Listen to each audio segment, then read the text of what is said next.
سب میں آپ کے پاس آنا چاہوں گی کیونکہ یہ جو کچھ معاملات تھے جو کہ وارن ٹیرر کے حوالے سے جو یا ہم یہ کہہ سکتے ہیں ٹیررسٹ کے خلاف جو کاؤنٹر ٹیررزم ہماری اس وقت پالیسیز چل رہی ہیں اس میں ایک کافی زیادہ سوالات ہیں، اور ایک سوال جو کہ پوچھا بھی گیا پھر بتایا بھی گیا کہ اس کے اوپر جو نیشنل ایکشن پلان ہے اس پہ خیبر پختونخوا کی حکومت عمل درآمد نہیں کر رہی، جبکہ بلوچستان کی جو حکومت ہے وہ منوعن جو ہے اس کے اوپر اس وقت عمل درآمد کر رہی ہے۔ تو کیا وجوہات ہیں کہ آپ کی حکومت عمل درآمد نہیں کر پا رہی؟ سب سے پہلے آپ کا شکریہ آسمہ صاحبہ۔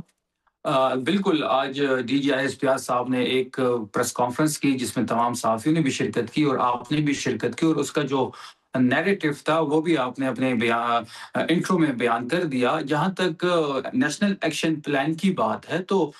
پاکستان تحریک انصاف کی حکومت اور خیبر پختونخوا کی حکومت جو ہے اسی پلان کو آپ نے دیکھا ہوگا کہ پچھلے 20 سالوں سے جو دہشت گردی ہماری سرزمین پہ ہے، جو مختلف قسم کے آپریشن ہو رہے ہیں، ملٹری آپریشن ہو رہا ہے، تو اس سے جو نیشنل ایکشن پلان تھا تو اس سے کیا حاصل ہوا؟ ہمارا کویشچن وہی ہے۔ اور آپ نے دیکھا ہوگا کہ جس طریقے سے ہم نے امن جرگہ یہاں پہ کرایا، کیونکہ خیبر پختونخوا حکومت کو جو سب سے بڑا چیلنج درپیش ہے اس وقت وہ خیبر پختونخوا میں امن و امان کی صورتحال ہے۔ وہ اگر افغان بارڈر کی کشیدگی ہے اور وہ بھی آپ کے سامنے ہے، باجوڑ میں جو حالات ہیں وہ بھی آپ کے سامنے ہیں، اسی طرح جو ہمارا صدرن بیلٹ ہے خیبر پختونخوا تو وہاں بھی جو حالات ہے کوئی حوصلہ افزا نہیں ہے۔ تو سب سے زیادہ متاثر جو ہے وہ خیبر پختونخوا ہی ہو رہا ہے۔ ہماری سرزمین پہ پچھلے 20 سے 25 سالوں سے یہ جو ٹیررزم کے خلاف ایک آپریشنز ہیں یہ بھی اور ٹیررزم بھی یہاں ہو رہی ہے، تو ایفیکٹ تو یہاں کے لوگ ہو رہے ہیں۔ بلین ڈالرز کا نقصان ہمارا ہو رہا ہے، لوگ ہمارے ڈسپلیس ہو رہے ہیں،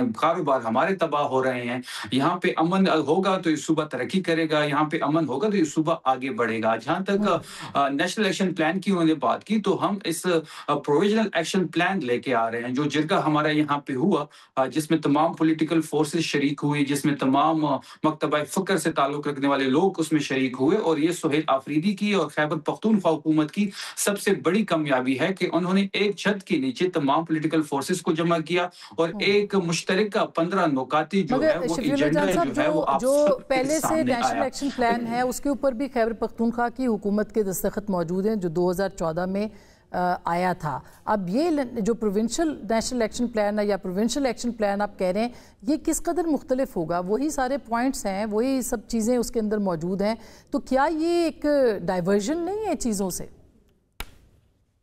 آسمہ صاحبہ جو پلان کی بات ہم کر رہے ہیں تو یہ اس جرگے میں ڈیسائیڈ ہوا، یہ پوائنٹ نمبر 13 ہے 13 اگر آپ ڈرافٹ میں دیکھیں تو جو سیکیورٹی کمیٹی پروویژنل اسمبلی کی بنی تھی جس میں تمام پارلیمانی لیڈرز کی نمائندگی تھی، تمام پارٹیوں کی نمائندگی تھی، اس کے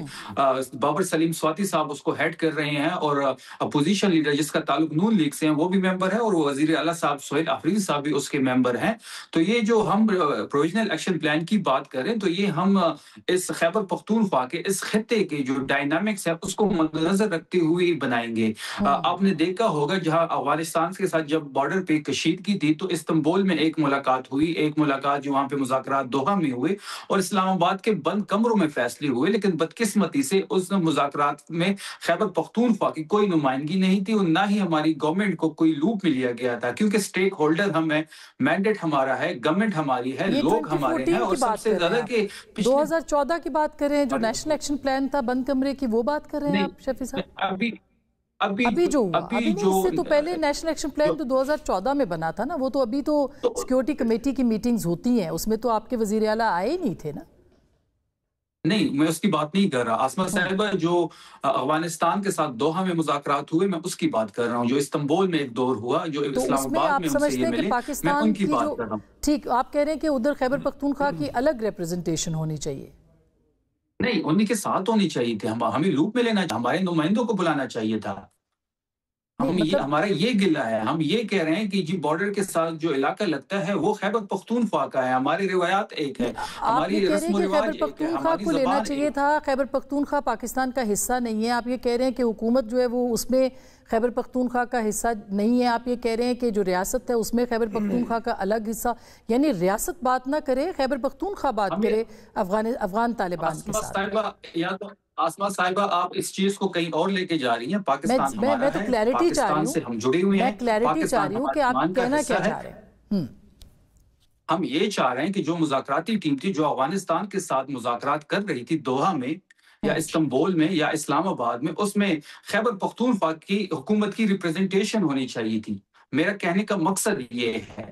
ہمارے فیصلے جو ہوں گے وہ خیبر پختونخوا کے ٹھیک ہے، حکومت آپ کا پوائنٹ مجھے میں آپ کے پوائنٹ کی مطلب احترام کرتی ہوں، مگر میں اس کی کلیئرٹی چاہتی ہوں کہ وہاں پہ کیوں آپ کی ریپریزنٹیشن ہونی چاہیے تھی جبکہ حکومت آپ کی ہے اس وقت، یعنی پاکستان کی حکومت ہے، جو بھی حکومت پارٹی میں جو بھی پارٹی ہوگی اس کی حکومت ہوگی وہ اپنے وفد کو بھیجے گا افغانستان کے ساتھ بات چیت صرف خیبر پختونخوا کیوں کرے؟ میرا سوال یہ ہے کیونکہ خیبر پختونخوا ہی ایفیکٹ ہو رہا ہے افغان بارڈر کی کشیدگی سے، کیونکہ خیبر پختونخوا کے لوگ جو ہیں وہاں پہ اگر بارڈر بند ہوگا تو جو تجارتی راستہ ہے جب وہ بند ہوتا ہے تو خیبر پختونخوا کے تاجر ہی اس سے ایفیکٹ ہوتے ہیں۔ جب مینڈیٹ ہمارا ہے خیبر پختونخوا میں تو ہم بہتر سمجھتے ہیں کہ ہم نے اپنے صوبے کے لیے کیا فیصلہ کرنا ہے، ہم مل کے چلنا چاہتے ہیں سیکورٹی کے جو بھی اہداف ہوں گے۔ ٹھیک بات، مناسب بات، جی آپ رسپونڈ کریں گے؟ ان کا کہنا ہے کہ جو بھی مذاکرات ہوں اس میں خیبر پختونخوا کی نمائندگی ہونی چاہیے جب آپ افغانستان سے بات کریں، اور یہ پاکستان تحریک انصاف کا سٹانس ہے کافی میں پہلے آئینی نقطہ اٹھا لیتے ہیں جو میرے خیال میں ایک طریقہ کار ہے اس کو دیکھنے کا، پھر سیاسی نقطہ نظر سے اس کو دیکھ لیں گے۔ جو فورن پالیسی ہے وہ تو سبجیکٹ وفاقی حکومت کا ہے، اور جو امن عامہ ہے اور امپلیمنٹیشن لا انفورسمنٹ ہے وہ پروونشل سبجیکٹ ہے۔ آپ اپنا کام کرتے نہیں ہیں اور آپ چاہتے ہیں کہ وفاقی حکومت کا کام کریں، تو ایسا تو ہوتا نہیں ہے۔